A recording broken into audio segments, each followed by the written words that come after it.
Good morning everyone. I am B. Akshaya. I am studying civils in Pragnya IAS Academy. Today in the toppers talk we have Poorva Agrawal ma'am who has secured all India rank of 65 in the civil services examination. Hailing from Raipur, Chhattisgarh, Poorva Agrawal ma'am completed her schooling from Raipur and Bilaspur, consistently ranking as a topper throughout her academic life. She graduated in economics from the esteemed Sriram College of Commerce, Delhi University, and went on to pursue her master's degree at Jawaharlal Nehru University, JNU. During her undergraduate years, she interned with Barclays Bank in Singapore, earning a remarkable stipend of nearly 6 lakh rupees per month.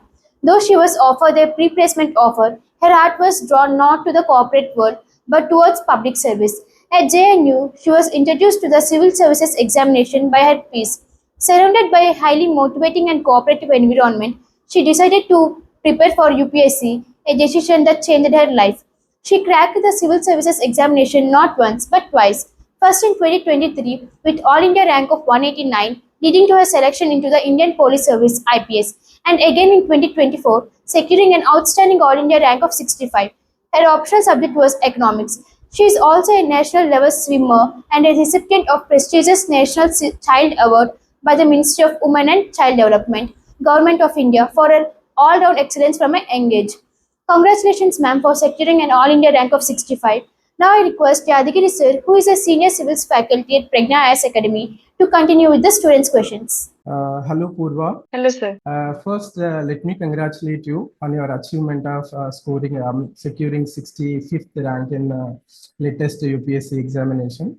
And I also thank you for sparing your time and joining us. Thank you, sir. Okay, Poorva.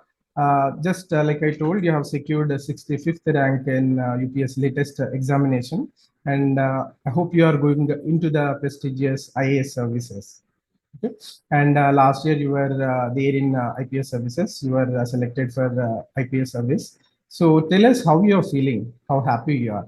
So I'm very happy, and I'm finally relieved that I'm free from the cycle of the examination, and I've achieved what I had always wanted to. Okay, that's very nice to know, Pooja. Briefly take us through your childhood, your family, your early education, maybe till college education, etc., and what you have gone through, how your life was. So, my family is based in Chhattisgarh, Mm-hmm. mainly in Raipur, and my education has also been from different schools in Chhattisgarh itself. After Mm-hmm. schooling, I went on to pursue economics honors from Sri Mm-hmm. Ram College of Commerce, Delhi University, Okay. and after that, I also pursued masters from Jawaharlal Nehru University, during Okay. which I started preparing for civil service examination. Okay. And briefly about your parents and siblings, if you're comfortable. So my father is additional director, Department of Technical Education, Government of Chhattisgarh, Mm-hmm. and my mother is a social worker. My sister is manager in Coal India. Okay, that's really nice to know, Pooja. And just, let us know when this idea of actually entering into civil services or start preparing for UPSC services has originated. Sir, it originated during the second and third year of college mainly, Mm-hmm. when I saw some of my seniors also clearing the examination and got motivation from them to start studying for it. Okay. Anything else? Was there like any development during your childhood that also motivated you for entering into the services? So not any particular event, but yes, overall, I had seen the powers of a district collector and how they can bring about on-ground changes, which had definitely motivated me to take this field. Uh, Briefly, take us through your UPSC journey. I believe you have started your preparation in 2021, if I'm not wrong. So maybe I think you have spent some 4 years in the UPSC preparation. So take us through your journey of UPSC. So I started studying in late 2021, around October 2021. Mm-hmm. After that, I got a few months till prelims of 2022. So Mm-hmm. I could clear the prelims, but because I was not very well prepared with mains, I couldn't get through mains. Mhm. But then I made sure that before the next attempt, I prepared most of my main syllabus. So in 2023 examination cycle, I got allocated to the Indian Police Service, but still there was some gap. And in the next attempt, I tried to fill those gaps, study the parts that I had not been able to cover earlier, and worked on different all the different aspects of the examination, the interview as well as the means, so as to be able to increase my marks and fetch a higher rank. Uh, Now I come to the bigger picture. The orientation towards the examination. Can you please share your broad strategy for all these things for prelims towards mains and towards interview? Was there a broad plan? Okay, please share with our students. So broadly, for all the stages of the examination, two Mm-hmm. things were kept in mind. One was the syllabus officially declared by the UPSC, and second was the previous year questions. Mm-hmm. Even in case of interview, we have the transcripts of the previous year previous year students. So those were taken as previous year questions. So these two things were very important across the states. And then they were also uh, s- uh, strategy specific to the different stage of the examination. So for Mm-hmm. prelims, I would focus more on revision of the basic book list, on solving the mocks, full and test papers. Whereas in mains, I would focus more on making syllabus from the different keywords of the examination and on writing answers as much as I can do. Whereas for interview, I focus more on interacting and discussing things with my peer group so that my conversational skills also develop in the process. Thank you, Purva. And how you used to prepare for current affairs and how much of importance you give for that component? So current affairs is a very important part. It is indirectly or indirectly linked in different stages of the examination. So I made sure that I read the newspaper daily. I prefer to read Indian Express, Mhm. and I also use monthly compilations as per my needs Mhm. to fill the gaps from newspaper reading. Okay. Pulu, what is your advice for students? Do they have to make notes for current affairs or there is no requirement based on your experience? Sir, it can be a personal choice. Mhm. So in my first two attempts, I did not make any notes from newspaper, but in third attempt, I tried to pick up some unique points and jot them down in a separate copy. But Mhm. it is entirely up to the student and her own needs and her own preparation strategy. If she wants to, she can, but it's not compulsory, I would say. Okay. So it depends on the capabilities and the strategy of the student. And do you had any particular strategy for GS also, Purva? Like general studies 1, 2, 3, 4 papers, how the students have to approach these papers? Sir, for GS1, which Mhm. consists of history, geography, and society, my Mhm. focus was on making the basic notes and on including things like maps or diagrams, if possible, in my answers. For GS2, which includes polity and international relations, I tried to include articles and Supreme Court judgments to give more value to my answers. And in GS3, which is economy, science, and environment, all of those things, I would try to include as much data as possible. In GS4, my main focus ethics, my main focus was on completion of the paper in time because it in itself is a very lengthy paper. Okay. And let me come to one critical aspect that many of the aspirants I have seen, they were not spending, in my opinion, I feel that the students are not spending enough time for essay. Okay. I hope you have scored a very good marks in essay. It is one important component, but generally I'll see students neglecting that part, essay part. They do not give that much time for preparation of essay. So, do you have any inputs and advice for students on the essay paper? How better they can attempt that paper? So, sir, in essay, I think there are two important components. One is the structuring of the essay, and Hmm. one is brainstorming and visualizing how one's essay would look like, what all points would be included. And second is actually writing, second component is actually writing the essay. So both of Mm, these things should be practiced before the examination. So mm, I made sure that between prelims and mains, I wrote almost 5 to 6 essays, and I mm. got them evaluated by my peers or my friend circle. Okay. And now we'll come to the aspect of optional. I know it might be easy for you because in your graduation you have studied economics. So I think that was the obvious choice to have chosen economics. You see, when it comes to optional, students generally bifurcate them into two broad categories, social sciences and technical subjects. There was always an apprehension about choosing a technical subject. Students are not that much emboldened. Okay. Yes. Sorry, could you repeat the last question? I had heard that you were asking about the difference between a social science subject and a technical subject. Am I right? Yeah, not exactly the difference, but students generally not that much motivated or emboldened to choose a technical subject.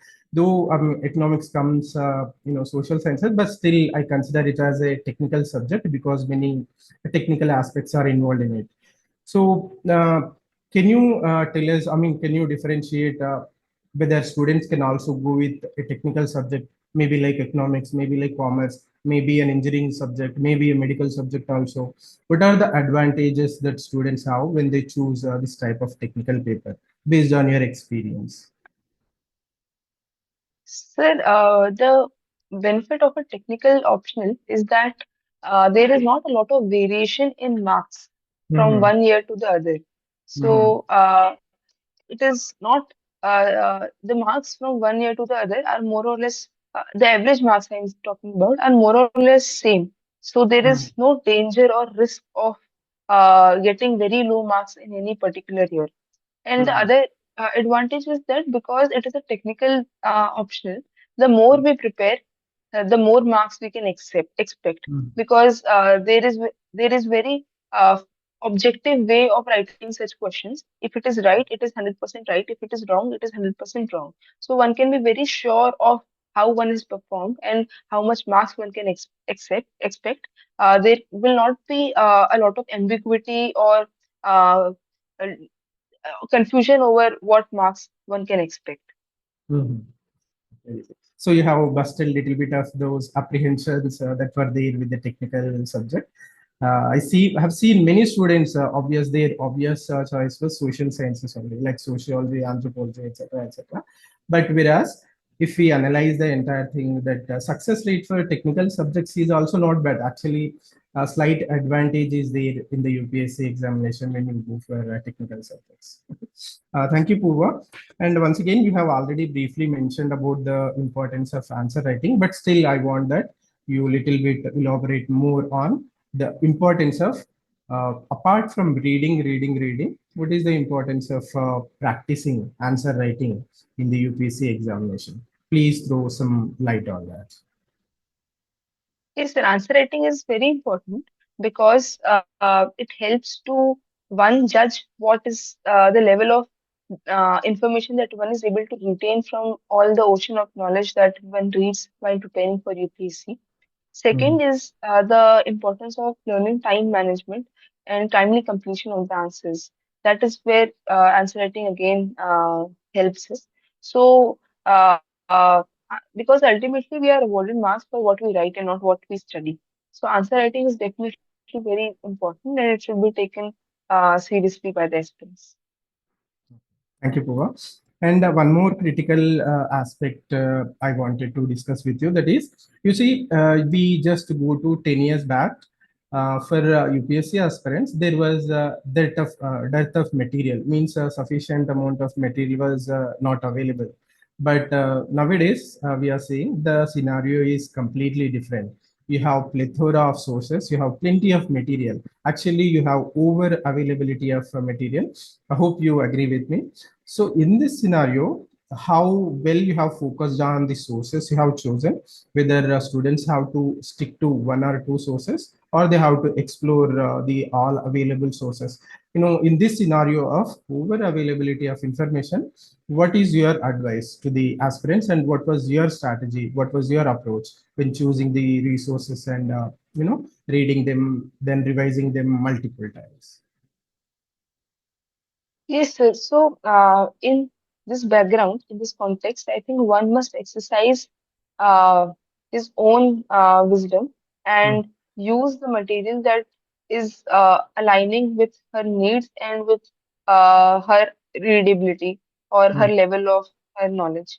mm, According to that, one can pick and choose some few sources for each topic and not diversify too much to be able to cover all the available sources because that will become very difficult to revise. So it's better to keep limited sources and mm. to revise them again and again. Okay. Thank you, Puva. Then I hope you have appeared already personal UPSC personality test twice. Okay. So what was your overall experience of this personality test? What type of questions you have faced? I mean, what was your own feeling that you have performed better in UPSC interview, or you could have, might have done better in UPSC interview? Sir, it is very difficult to judge one's own performance Mm-hmm. because we are not expert in conducting or in evaluating personality tests. So it was very difficult to judge that. But yes, I felt that my interview went decent and I was able to answer most of the questions. In questions where I was not very sure, I made it honestly explicit to the board. And I think that honesty was fairly rewarded, which was seen in my marks as well. So most of the questions were technical in nature. They Mm-hmm. were based on economics or either the general contemporary issues going on. So yes, sir, there was a good intelligent discussion on those topics, and I really enjoyed the entire process. That I think is the best part of the entire journey, where you get to interact with such an esteemed panel in the UPSC Bhavan. Okay. It seems you are very satisfied with your performance in UPSC interview. Actually, I also gave once an interview, but my experience was different. I was not that much satisfied with my performance. So it is, of course, a subjective aspect. It depends on individual. Okay. Right. If I want you to pick some areas where students have to definitely prepare and go before the interview panel, what are those aspects based on your experience? Specifically for interview, Yes, specifically for interview. That so this for interview. that definitely students have to be thorough and go before the panel. So there are three, or rather, I would say four important things that one must focus on. One will be their DEF, whatever Mhm, is written in their detailed application form. mhm, Second will be their home state or their or the area which they hail from. Third will be their graduation subject or optional subject. mhm, Uh, if they're different, then both need to be prepared. If they are same, then well and good, only one needs to be prepared. And so mhm, fourth, I would say, would be the current affairs, which would include majorly things revolving around international affairs and polity and things which are of very much importance to our society. mhm. Um, Coming to the next thing, any advice that you want to give to the upcoming aspirants and already people who are there in the preparation? Maybe some do's that definitely they have to do during their preparation, and some don'ts, definitely the things they should not be doing during their preparation. So some of the tools will be to ensure that they keep a track of the syllabus and the previous year questions. Don't Mhm, lose sight of these two things because they are the ones which will guide one's preparation in the correct channel. mhm, Second would be that keep faith in yourself, trust yourself, and I'm sure that you will do great. And so third will be to maintain a balance between studying and different things in spending time with one's loved ones, in with one's friends and family, so as to be able to maintain a good mental space and stay in this cycle as long as it demands rather than burning out very uh, quickly or easily. Um, you see, everybody knows that UPSC, preparing for UPSC is a difficult task, Purva. So, how difficult is it for you? If at all you consider it as difficult, so how difficult was it to go through this journey of preparing for UPSC, both academically? You see, a lot of pressure is there. You have to study multiple subjects. You have daily targets, you have weekly targets, and academically there is definitely pressure. And how you also have handled the non-academic aspects, like expectations from friends, expectations from family, then all these things. How you advise or what you advise students to navigate through all these pressures. Yes, sir, it indeed is quite a tough journey. Different stages of the examination demand different type of preparation, and then there is also a high degree of uncertainty associated. Mhm. So, and it can take a lot of time for some people. So it can be a long and difficult journey, but I think a self-belief and trust in yourself will really help yourself. And along with that, keeping in touch, as I already mentioned, keeping in touch with your family, with your friends, having a Mhm. good circle around you who keeps Mhm. motivating you and who also has belief in your abilities. That I think, sir, is a very important part of this journey. Nice, Kuba. And now, just I want to ask you a difficult question. Actually, previous day I was watching your interview and your parents' interview also. They spoke. Have listened to that. Of course, it's good. You come from a very advanced family, liberal family. Your parents were encouraging both of your sisters, both of you, to study and to go forward in life. But still, I want to ask you this question. Being a woman, that too from a maybe relatively backward, relatively backward state, maybe coming from that region and having these big goals, big ambitions like cracking the UPSC examination and entering into prestigious services. So, how difficult it was, especially being a woman. So, luckily, I did not face any specific challenge arising from me being a woman. Yes, there were Mhm. challenges because the examination itself is very tough, and not just for women but for everybody, for men also. So those type of challenges were of course there, but never did I feel that there were challenges because specifically I was a woman. But that is not to disregard the challenges that other women in similar situations might feel. There can be certain kind of pressures which women might have to be able to handle and not their male counterparts. And I think the solution to this is to change the mentality and mindset of their parents and to present good role models before them so that they can feel secure that yes, their daughters can also perform extremely well and can definitely make them proud one day. That's really nice, Kuba. And of course, for a brief period, you were there in Indian Police Services. So just share with us your moments in maybe in training period, maybe in Labasna and Hyderabad Police Academy. Okay, Sardar Patel Police Academy. And if you are posted somewhere, that experience also, so that the aspirants can know about it. Sir, I'm afraid that last year I had taken a leave because I was appearing for the examination again. So I have not been able to gather all of those experiences that you're asking for.